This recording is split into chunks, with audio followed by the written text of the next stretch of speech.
Hello and welcome to my YouTube channel. Today I will present an article, Corporations Whimper that they won't be able to make so much money if they aren't allowed to pollute. Don't forget to like and subscribe. Boo-hoo. As the New York Times reports, the Environmental Protection Agency, EPA, is gearing up to launch new regulations on soot, which is the powdery, carbon-based dust linked to thousands of American deaths per year, particularly in communities of color. Soot causes particle pollution, one of the deadliest forms of air pollution. Fossil fuel-burning industries like trucking, industrial farming, power plants, and energy are largely responsible for man-made soot emissions. So it's not terribly surprising to see the EPA, which, under the Clean Air Act, retains the right to reassess soot limits every 5 years, move to tighten its reins on soot emissions where it can. But per the NYT, corporations are none too pleased.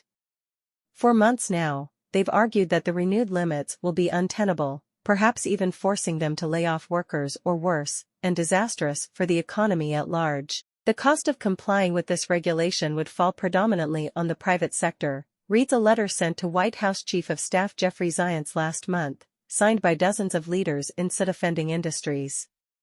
It would hinder the ability of our member companies to create jobs, innovate and invest. There you have it, folks. Death, Schmeath. Think of the economy. Soothsayers.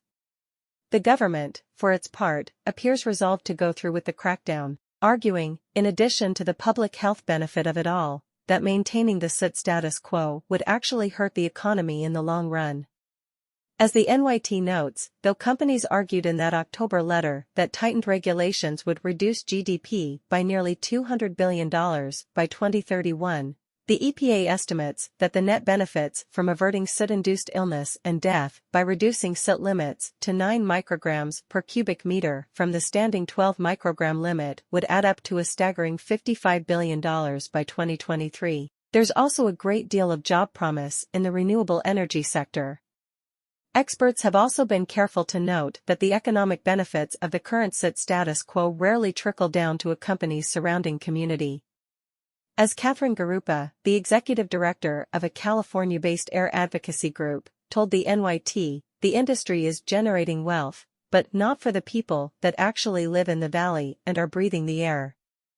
Companies have also called attention to a recent uptick in wildfires, arguing that they're being forced to shoulder the environmental burden of this increase in natural fires. And while wildfires are responsible for a large chunk of airborne soot, it's also true that recent wildfire increases are strongly linked to climate change, a modern reality that's been caused, in large part, by many soot-heavy industries, particularly the energy community. As the saying goes, sometimes you may just reap what you sow.